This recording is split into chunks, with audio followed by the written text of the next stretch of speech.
আলাইকুম, সবাই কেমন আছেন? আশা করছি সবাই ভালো আছেন। আমি আল্লাহর রহমতে ভালো আছি। সকাল সকাল ব্লগ নিয়ে চলে আসলাম। চোখ মুখের অবস্থা খুব খারাপ। রাত্রেবেলা কারেন্ট থাকে না, ঘুম পাড়তে পারি না, তো এর জন্য আরও দামি দামি ওষুধ খাওয়া হয়। ব্লগটা দেখতেই থাকেন।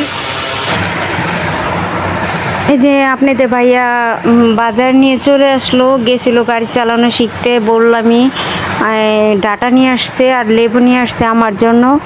এখন এই ডাটা কাইটে নিব, মানে চুলে আজকে বলতেছি কি খাবো। কালকে তো ভর্তা খাইছি, পরশু দিনকে খাইছি কালো জিরা ভর্তা, তার আগের দিন খাইছি সজনা শাক শুটকি ভর্তা। দেখলেনি আমরা মিষ্টি আছে। হ্যাঁ না, গোসলি করি নাই অন্তরি, মাথা ব্যথা, টেনশন, চিন্তা। আমরা এবার সে রুম ছেড়ে দিলাম, তাই না, যে 2 মাস থাকবো, তারপর চলে যাব নতুন বাসায়। যে দেখি কোন জায়গায় বাসা নেওয়া যায়। আজকে আমাদের কি কি কি দিয়ে রান্না? কি মাছ ভিজাইছে? ডাটা আর কি বাটা মাছ। এক টুকরা বাটা মাছ ছিল আজকে, ওটা দিয়ে আমাদের ডাটার ঝুলবো। কালকে তো দেখলেনি আমরা সজনা শাক রান্না করছিলাম। হাতে কোনো টাকা পয়সা নাই, তাই না, অনেক কষ্টে জীবনটা পার করতেছি আমি। আসলে কি আল্লাহ কি আমাকে এই কষ্টটা মুক্তি কবে করব? হ্যাঁ,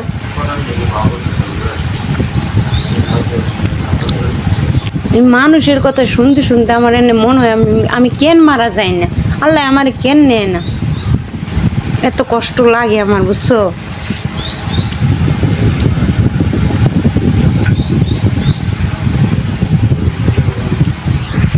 খালি হলো এই বাচ্চাটার মোড় দিয়েছে, আমি কিছু করি না।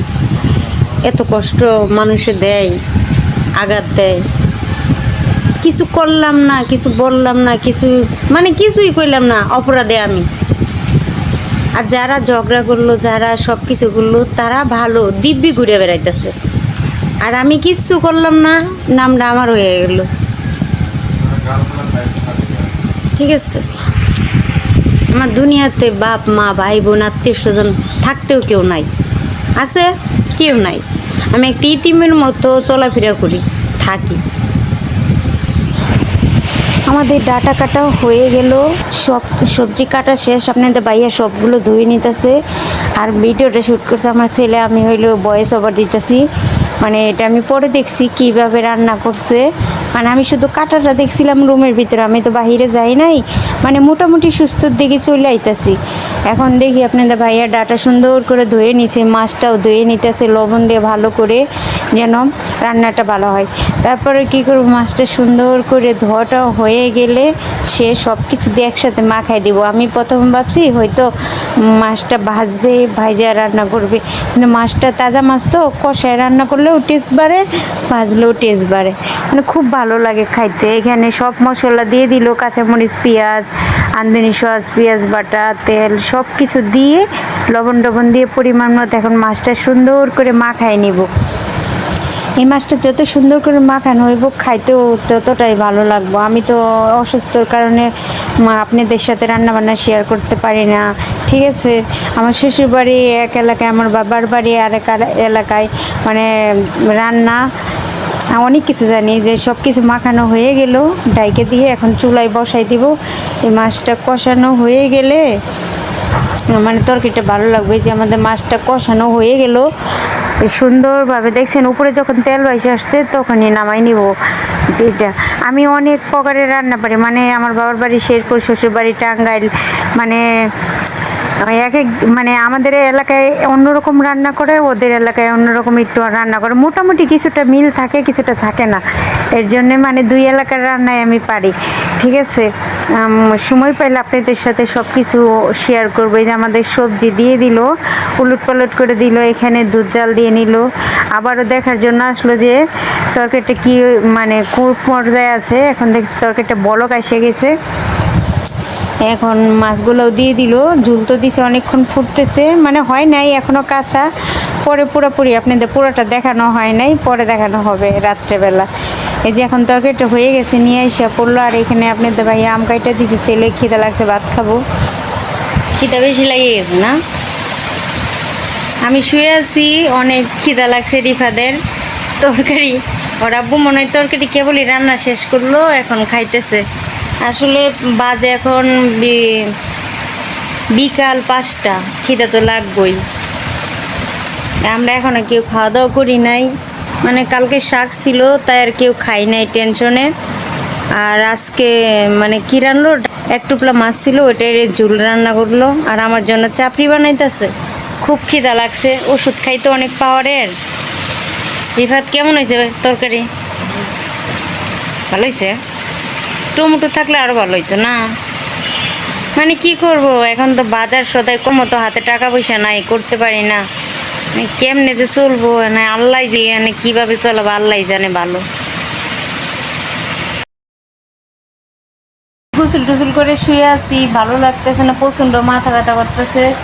আমার ছেলে মাথায় পানি দিয়ে দিল, এখন আমি শ্যাম্পু করে এলাম।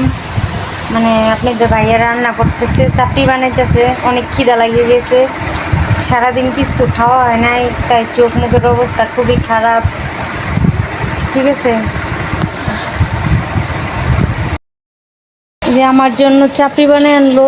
তুমি খাবা না? রান্না বান্না শেষ করলে মাত্র ওই যে চাউল আনছে, চাউল শেষ হয়ে গেছে, তো এই জন্য চালটা ডাইলে নিব। এখন মানে সব তরকারি মুরগি সব রান্না হয়ে গেছে। ওইখানে ময়লা আছে না, করো, উপর করো, উপর করো, উপর করে ঝাড় দিলে মানে যত বালু টালু আছে সব যাইব গা। আমি থাকলে আমি করতাম। অনেক খিদা লাগিয়ে গেছে গা, মানে সারাদিন কিচ্ছু খাওয়া নাই। আর আপনাদের ভাইয়া তো আজকে সারাদিন কিচ্ছু খায় নাই টেনশনে।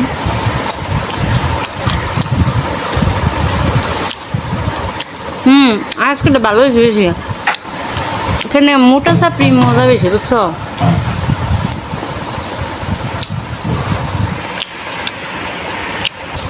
ওটি তো অল্প করে চলবো, ওটি বাড়িতে আনছি মানে কইলা কবে কার ওই যে আমার ঘরে যে বস্তা মধ্যে দিলাম ওটি এই কটাই আসিল।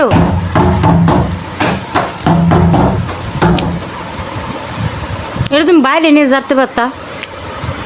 আমি যে মিলে মানে ওই যে ঘরের তেনাটা দিয়েছিলাম, তুমি তো হরাই আলাইছো, পাটার তল দিয়ে দিয়েছিলাম। আমার মতো তো তুমি একবারে ডাইকে ঢুকে দেও, কিচ্ছু দেওয়া যায় না, বাতাসও ঢুকবো না। তুমি চাল টাল ডাইলে গোসল করে খাও, আমি খাইতে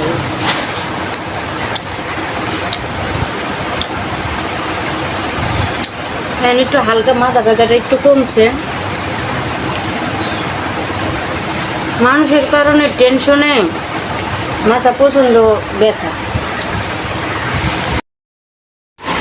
আমার চাপড়ি খাওয়া হয়ে গেল। এই যে আপনাদের ভাইয়ের চাল টাল ঢাইলা ও খাইতেছে, ওরও অনেক খিদা লাগিয়েছে। সকালটা খাইছো, এমনি গেছে। আজকে গেছে কি করতে, গাড়ি চালানো শিখতে গেছে। দেখছো, পেটের টান বড় টান। ঠিক আছে, হ্যাঁ হ্যাঁ, কিছুই তো করার নেই। আমরা না খাই থাকলেও আমাদের কেউ দেখার আছে, কেউ নাই।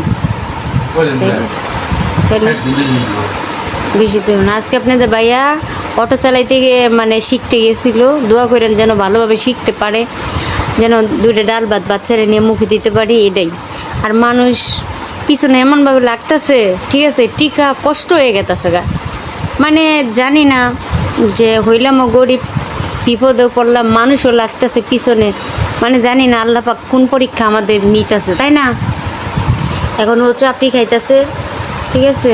তাই আজকে দূরে রান্না হয় নাই আমাদের, মানে এখন একটু আগে রান্না করলো রাত্রের জন্য। সবাই দোয়া করবেন, রাত্রে দেখা হইতেছে খাওয়া দাওয়ার সময়।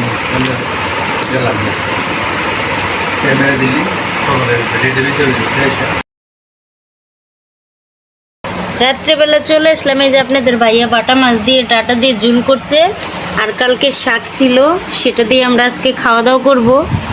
এই যে ওরা বাপ বেটা নিচে বসে গেছে, আমি উপরে। আমি তো উপরে বসি কারণ মানে আমার সমস্যার কারণে আমি উপরে বসে খাই। রিফাত তো তখন বললো ডাটার ঝুল নাকি ভালো হয়েছে।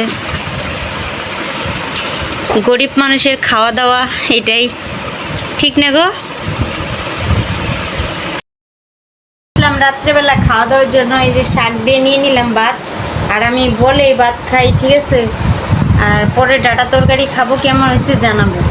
আগে শাক দিয়ে খায়া নিই কেমন হয়েছে।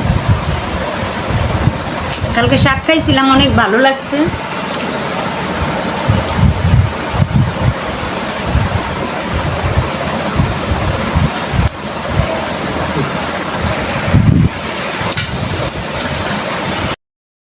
আমার জন্য জল দিতেছে। ডাটা দিছ না?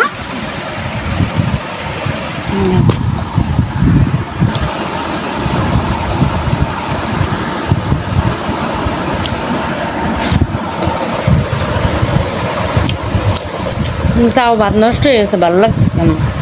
তরকারি মজা হয়েছে। ভাত হইলো গিয়ে সকালের ভাত, এই ভাত কি খাওয়া যায়? সারাদিন পর খাইতে হয়েছি, একটা চাপড়া খাইছি।